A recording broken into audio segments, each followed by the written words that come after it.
Hi,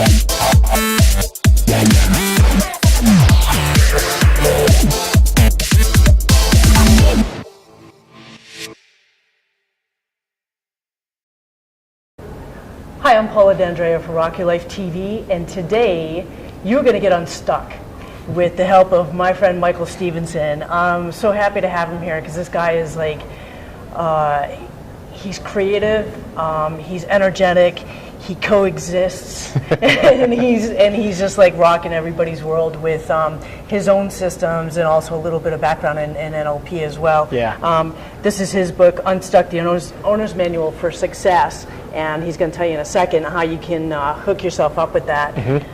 So tell us, how can we hook ourselves up with this great book? Well, you know, this book was written by myself and 9 other experts in mindset and how to, you know, really how to reprogram yourself to have a magnificent life. I really believe that we weren't put here to live a mediocre life.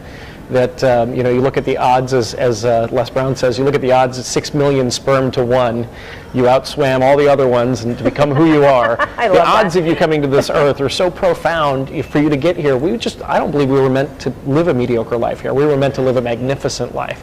And that's what this book helps you do. So it's available at transformdestiny.com. Actually, you can get it for free just by signing up for the newsletter. Oh, really? Oh, yeah. Awesome. Okay, so see, a free gift. Yeah. We love that. Right off the bat, you get something right in. So we'll dive in, and I'm going to kind of just like, you know, get into your brain a little bit. Cool. And have you tell us about some of the techniques that you use. Like, what are your, first of all, just kind of because maybe there's a few people out there that can relate, first of all, to like thinking, oh yeah, I'm not really going any place maybe in that mediocre range, and just going, how can I like amp myself up, really get up and rock my life, and some of the common problems that you see people dealing with, and like what's the best way to move forward. Yeah, you know, the funny thing is, I think you know, there's so many people, we get locked into this whole paradigm of averageness. You know, and like I just posted something on Facebook today that said, you know, society programs you to act average, be average, and earn average. You know, it seems like you look 150 years ago, everybody was an entrepreneur. You either owned a farm or a general store, or, you know, you had some sort of trade, you did a blacksmith or whatever it was, but people back then were individuals, and you would decide what your passion was, and then or maybe your family, whatever the family thing was, and then you would do that. And it seems like in the last 150 years, we've really been trained to be, I hate to use the word, but sheep.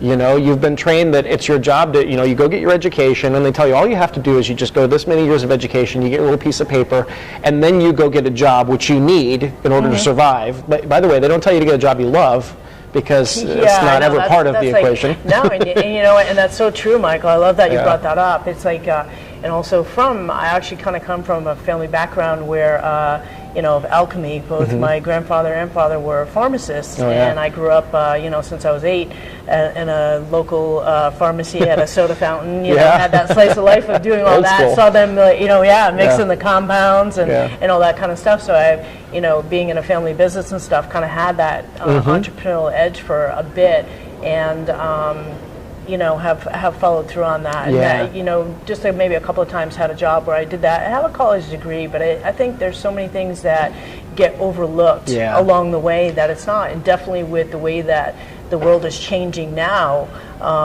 people really need to be able to like tap into like, hey, what do I really have to offer? And I think that's, you know, part of, you know, with doing Rock Your Life TV is like, be stronger in who you are. How do I get in and tap into like that thing that is uniquely me, like the sperm that swam, like seriously kicked off, you know, picked off all these other ones to get here. So like, what am I gonna do? And you know, and really thrive into that space. Go from survival to thrival, and just say, hey, I'm gonna rock it out, and just become stronger in who I am. That's like kind of like for me is the locomotion that keeps on going. Become stronger in who I am. So, you know, keep on, you know, meeting people like you that has a great message that will give you. We're going to head into your first technique of like how somebody can really like, you know, tap into that inner self that can make them like almost take that giant step forward. Well, you know, I'll tell you, it's so funny because you know, you said you have a college degree. One of the things I ask in my seminars a lot, BS. I ask people all the time, I say, how many people here have a college degree? And you know, 75% of the room raise their hand. I say, how many people are in a career that has anything to do with your college, you know, education? And like 10% of the people raise their hand. you know, you ask people all over the place, why do you work at the job you work? And you know what people's default answer is if you really dig down to it? It was the first place that would hire me. Wow. Isn't it true? Right? Most people, they get a degree in some, you know, most people don't know what they're going to major in. So they major in whatever happens to be, you know, a lot of people just fall into their major. Then they go out into the world and they apply for a bunch of jobs and they fall into a job. And then they work the job that they hate, that they can't stand for, you know, a lot of times with people that they don't even connect with for years. And people complain about their jobs all the time, and they, you know, people wake up, and this used to be me. I used to work corporate America in a job that I hated. I would wake up every morning and say, I can't wait till 5 o'clock gets here. You know? Wow. And I would wake up every Monday morning. That's not a good way to start your day. No, and I wake up every Monday morning and say, I can't wait till Friday gets here. But then, after we spend the entire week making somebody else wealthy, right? Because the person who owns your company is probably wealthy, but you know, they pay us a tiny amount of it. After you spend the entire week making somebody else wealthy, then you're meant to take the remaining 2 days of your life and to fulfill yourself somehow. Yeah, right. That's true. Those 2 days of vacation that you have. Right. So bring us into our inner wealth. Yeah, but I like that. I mean, here's the thing: is that we've spent so much time during the week, and now we have to catch up on our chores and our tasks.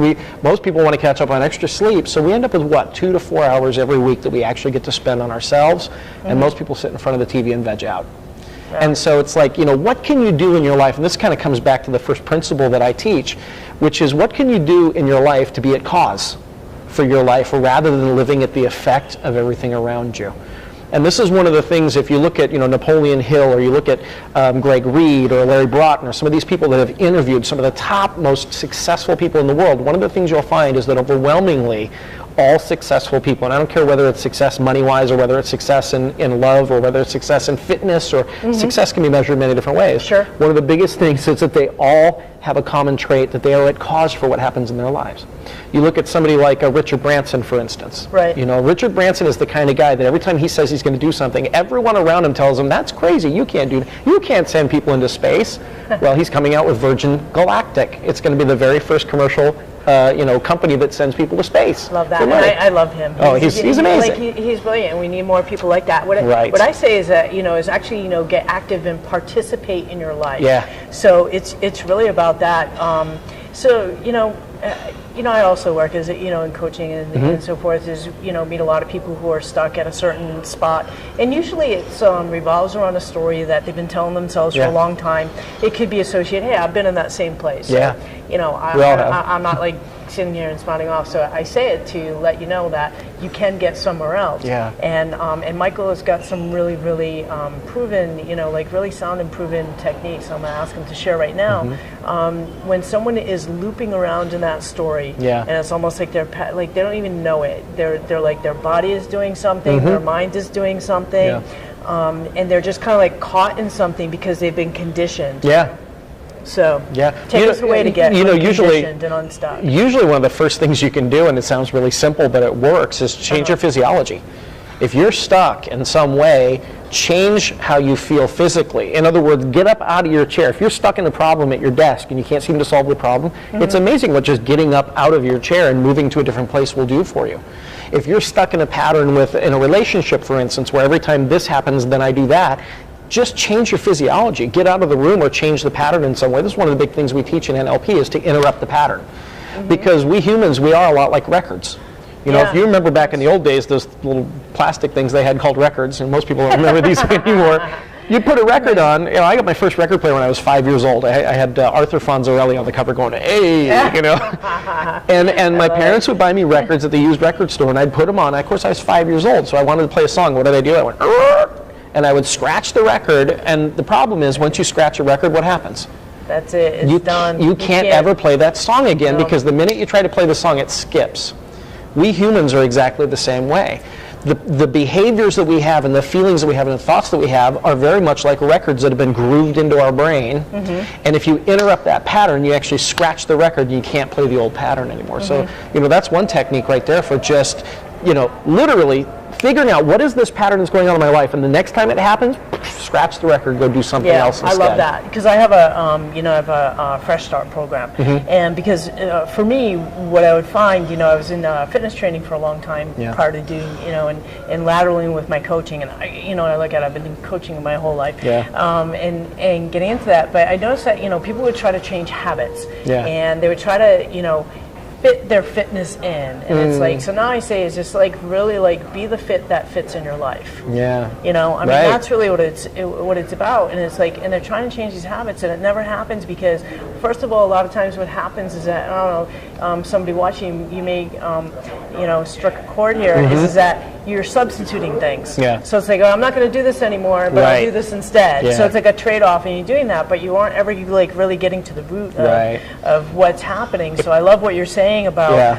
and I'll ask you to take us a little bit deeper to jump in, because it's really is like the things that you have to do is you have to focus, you have to be able to align, and you have to be able to create new paths. You know, between your body and your mind. Exactly. If we could translate that into NLP a little bit, one of the things that I teach people is this: stop trying to change what you do and start trying to change who you are. Because, you know, if we look at your subconscious mind is so powerful, if you look at the stats on it, your subconscious mind actually makes up 99.994% of your mind. That means your conscious mind, which here in Western society we idolize the conscious mind, we adore the conscious mind. You know, it only makes up 0.006% of your entire mind. It's a fraction of 1%. And so, you know, what most people are trying to do when they want to change a habit or get more fit, they try to change what they're doing.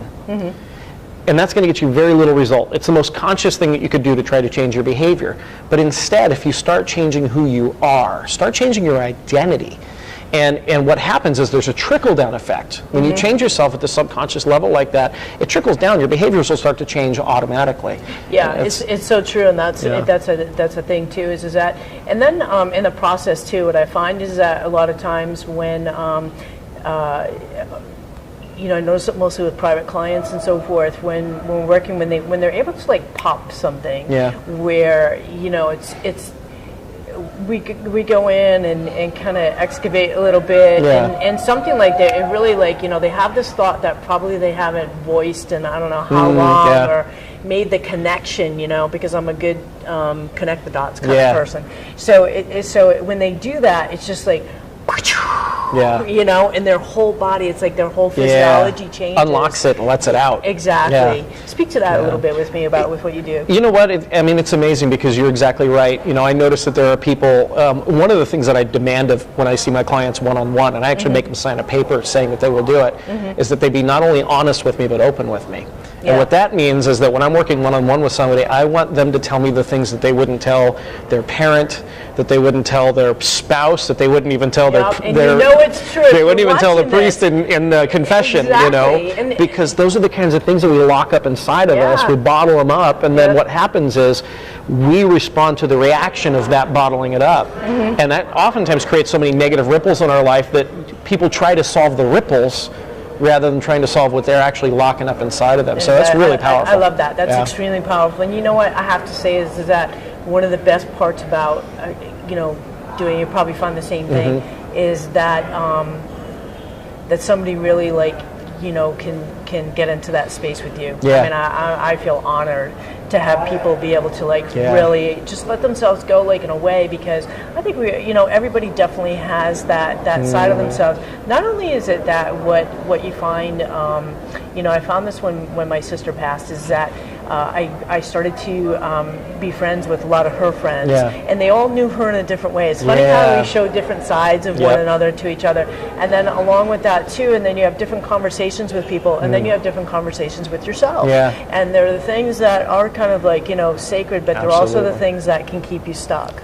So well, and I'll tell you, you know, I don't know how many people you have, you know, watching this that are coaches or therapists or people, you know, just any kind of healing or helping profession, but the greatest way to create that amount of space, that kind of space where people can be totally open with you, is just to hold them in complete non-judgment. You know, when you can look at somebody and hold them in complete non-judgment, where all you see is the magnificence and the beauty in them, and everything else is just, you know, is just details and stuff. It's a challenging place. It's a challenging place to be, but, you know, there's an interesting thing about it. One of the things we say in NLP is this: your subconscious mind takes everything personally. To your subconscious mind, everything that you witness about other people, everything that you say about other people reflects back as a suggestion about yourself. And so this gets really interesting because it goes right down to self-esteem. The people who have the highest self-esteem in the world are the people who look at others and see the beauty in them. Because when you see the beauty in other people, your subconscious mind will take it as a reflection about yourself, and you'll see the beauty in yourself. I love that. I love that. And I feel that too. It's kind of like, you know, I think that you know, it truly, again, it's a gift, and it's something that you share with other people. It's that, you know, when you're trying to figure out, hey, what do I do best? You know, and I would even look to myself. And really what I did is I stopped and I said, what are the things that I get complimented on the most? My eyes, and my strength. And for a while, I also heard intense, and that was always like a, you know, like turn off. But then I was looking, I go, I have that, and so my tagline started to become stronger in who you are, because that is a gift that I have to offer to people. So I'm using that strength to help inspire and guide people to become more of who they are. And I love that you touched upon that as well, because it really is. I think even for anybody to start getting into that space is that. Even with your own, start with yourself and then start with your family, where you know, whether it's your parents or your sisters, brothers, cousins, your spouse, whoever it is, look at them as people. Take off that label of you know, spouse, mother, father, brother, sister, and stuff like that, and really take them in. I like to peel it back even further than that. Okay, great. So I you know, what I tell people all the time is this: if you could imagine that you could peer through the skin, through the bones, through the muscle, and to kind of look at the energy of the person. I like to call it the spark of life inside of them. Some people may call it the soul. Some people may call it an aura. Whatever you want, whatever label you want to put on it. If you can imagine that when that energy came here to Earth, it was absolutely 100% pure. Right?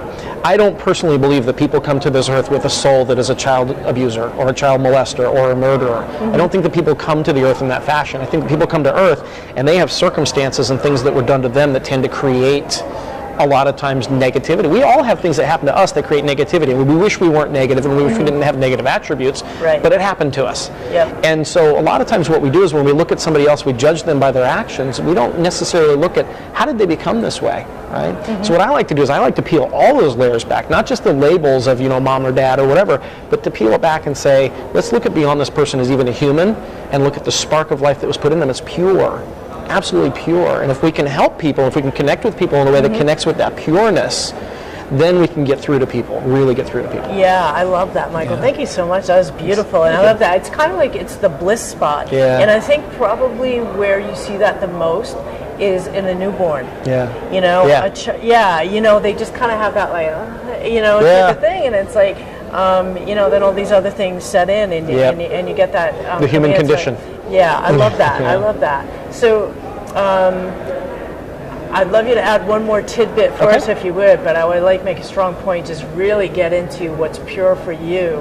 And when you're able to do that, that's why I say be stronger in who you are, because when you're able to experience in yourself, then of course, you know, like you said, you can see it in other people, and not only do you see it, the thing is that you become it. And it sets your path down, and allows other people to come into it. And, you know, people may not be, I think that's the trade-off that we all have. We all have different strengths, you know? Absolutely. And so that's where connection and community comes in so strong. I love that. And when you're in your pure spot, you're actually allowing somebody else to step in and share what they have to offer, and then it goes through, you know? That's great. That's cool. I think you want me to share one more tip? I would love that. I think, you know, really the biggest thing, and it's for you, it's all about rocking out life and just being who you are. One of the biggest tips that I can give to people is to learn to be decisive. You know, I find that so many people in their lives, they're stuck where they are, you know, and that's the theme of the book, is getting unstuck. They're stuck where they are because they're indecisive. And, you know, I hear people all the time, they complain about their job. I hate my job. I hate my boss. I'm not getting paid enough. I don't like where I work. I got a 45-minute commute every day. Blah, blah, blah, blah, blah, blah. And they go on and on. I'll say, how long have you worked there? 26 years. Why are you working in a job that you're miserable in for so long? If I showed up at a job and I hated my boss and I hated the people on a 45-minute drive, I would have quit on day one and gone and found another job. You know, and that's, you know, unfortunately, one of the things my mom instilled in me when I was a kid, the very first time I went to interview for a job, I was getting ready to go out and fill out applications. She sat down and she looked at me. She said, Michael, when you go out there, I want you to remember one thing. Every time you go and put in an application, every time you interview, I want you to remember this. You are the prize. You are the prize. Oh, that's great. Because my God, everybody should hear that when they're you can get 1,000 jobs, but they can only get one of you. Wow, your mom rocks. She rocks. And that was a huge defining point for me, because every time I went into an interview, I came in with that attitude of, I'm the prize here. You're trying to win me as an employee, not the other way around. And it really gave me an empowering way to think about career, whereas most people are desperate for a job, and most people wouldn't dream of thinking of leaving a job even if they hate it, because they're so uncertain, they're so afraid to make a new decision. We got to learn to be more decisive. Andrew Carnegie, the world's very first self-made billionaire, he said there were 3 things that all successful people do, and I'll close with this. First thing they do is they make lots and lots of decisions. Right. Successful people, you look at Donald Trump, Steve Jobs, Bill Gates, Thomas Edison, Ford, you look at any successful person in the world, first thing they do is they're decision makers. Second thing is they make decisions quickly. When something comes up, their attitude in life is ready, fire, aim. Right? Yep. And you look at most successful people, and their attute is this: if this doesn't work, I'll learn something from it and just do it again. Yeah. That's how Thomas Edison made the light bulb. When people getting stuck, and one of the things when you were speaking about that and about going to a job, I'm gonna even venture to say there's people who are unhappy with what's going on from here to here. Absolutely. And that's really the thing of go back and watch some of these series, because there's a lot of great information that we just shared, and make a connection with yourself to become, I keep on that thing, thank you, is make that connection within yourself, thanks, of being able to become stronger in who you are, so that you have the confidence to say, okay, this is how I feel, and really listen to all of those inner guides, those tugs, those we call it intuitive, the spark, whatever it is that it is to you. The whisper, right? It was funny too. We were playing a game with him downstairs and about connection. It was really interesting. And through there, so really have that, get into that pure spot, and be able to just focus on one thing at a time, step into that, then bring something else into the scope, step into that, and so that you keep building your confidence, so that you do make better decisions, and you can go forward in your life instead of staying stuck. So, third thing Andrew Carnegie said, successful people, once they start on a path, they always finish. Love it. There is no quit. Once you decide what you're passionate about and you want to do it, make the decision, make it quickly, leap, have faith in yourself, and then just keep going until you hit that success. Awesome. Michael, you were great. You totally rocked it out. So again, how can people get in touch with you and your community? And because talk about, here's the thing too, is that once you make that decision, you're ready to walk the path, come into a community, stay in touch with Rock Your Life TV, because I've got experts like this all the time who are coming in and really giving you valuable information and great advice on how to be successful in your life and rock your life. So how could somebody get in touch with you, Michael? Main hub website is transformdestiny.com. If you want to learn more about NLP, learn how to run your own mind, that's a great place to start. We also, NLP trainings tend to be really expensive. I spent $30,000 learning NLP. One of the things that I want to do is just bring it to more people so they can use it in their own life. So we have a website called freenlphomestudy.com, and all people have to do is sign up for the newsletter, and they get 10 hours of NLP training on video you can watch from home. Oh, cool. Yeah, that is so awesome. Thanks. I love it. This guy, was he great or what? Thank you. Thank you so much. Well, glad to be here. Thank you. I'm going to that website and check it out. Thank you, Michael. I'm Paula D'Andrea for Rock Your Life TV, and also to put a cherry on the top, go to pauladandrea.com/RYLTV. You can get a free gift there as well, and stay on our list so that you'll definitely be able to hear from more people who rock like Michael Stevenson. Awesome. Thank you so much. Thank you.